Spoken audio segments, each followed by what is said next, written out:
آج میں آپ لوگوں کے ساتھ فیکٹریوں سے آنے والے کھانوں کی بات کروں گا۔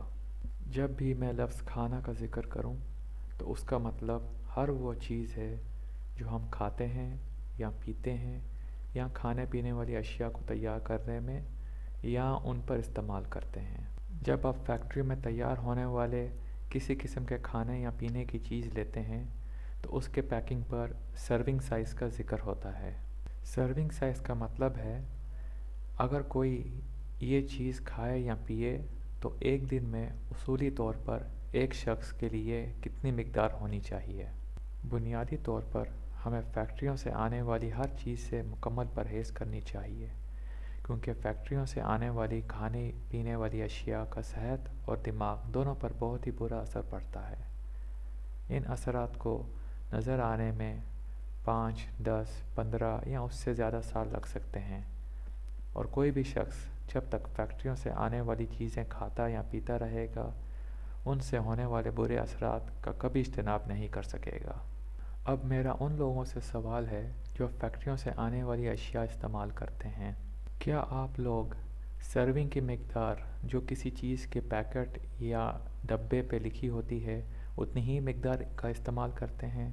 مثال کے طور پر اس سوئیاں کے پیکٹ پر لکھا ہے کہ ایک شخص اگر یہ سوئیاں کھائے تو اسے ایک دن میں 55 گرام سے زیادہ مقدار نہیں کھانی چاہیے، اور اگر اس پیکٹ پر سوئیاں کا کل وزن 165 گرام لکھا ہوا ہے تو اس کا مطلب یہ ہے کہ یا تو 3 اشخاص اسے کھائیں یا ایک شخص 3 دن میں کھائیں۔ اگلی مثال سیریلز جیسے کہ نیسلے چیریوس ملٹی گرین اور دوسرے مختلف اقسام کے کارن فلیکس کی لیتے ہیں۔ ان کی فی سرونگ کی مقدار تقریباً 30 گرام ہے۔ جب کوئی یہ کھاتا ہے تو کیا وزن کر کے اتنی ہی کھاتا ہے؟ کیا زیادہ تو نہیں کھاتا؟ اگلی مثال جیلی بینز کی لیتے ہیں۔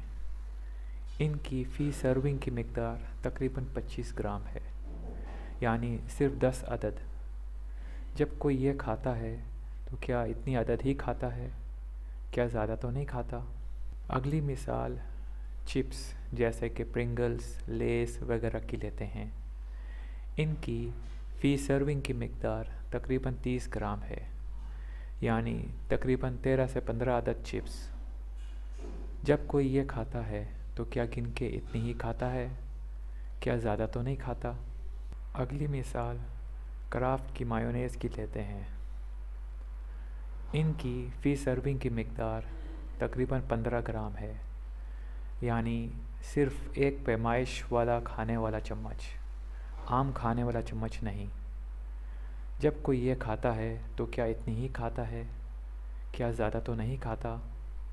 اسی طرح کھانے پینے والی دوسری اشیاء استعمال کرتے وقت کیا آپ سرونگ کی مقدار کا خیال رکھتے ہیں؟ یہاں میں آپ کو ایک اور چیز بتا دوں کہ آج کل سرونگ کی مقدار پچھلے سالوں سے زیادہ ہو گئی ہے۔ مثال کے طور پر جس چیز کی سرونگ کی مقدار کچھ سال پہلے 5 گرام ہوتی تھی وہ آج کل 10 یا 15 گرام ہو گئی ہے۔ میری پچھلی نشر کی گئی ویڈیو جو آپ کو اسکرین پر اس وقت نظر آ رہی ہے اس کا تعلق بھی اسی موضوع سے ہے، اور میں اس کا رابطہ نیچے تفصیل والے خانے یعنی ڈسکرپشن سیکشن میں بھی دے دوں گا۔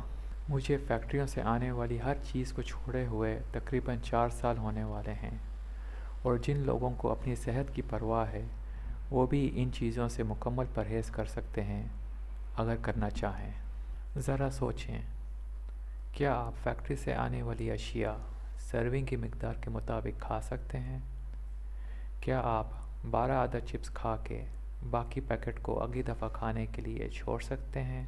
کیا اگر کوئی چیز آپ کو سرونگ کی مقدار کے حساب سے کھانی چاہیے مگر آپ سرونگ کی مقدار کے حساب سے نہیں کھا سکتے تو کیا وہ چیز اس قابل ہے کہ آپ اس کو خریدنے کے لیے اپنے قیمتی پیسے، وسائل اور وقت ضائع کریں؟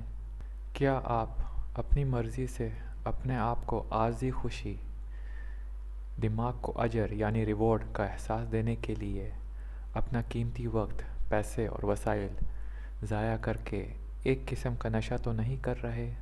کیا آپ فیکٹریوں سے آنے والی چیزیں اس لیے کھاتے ہیں کیونکہ آپ کو بھوک لگی ہے۔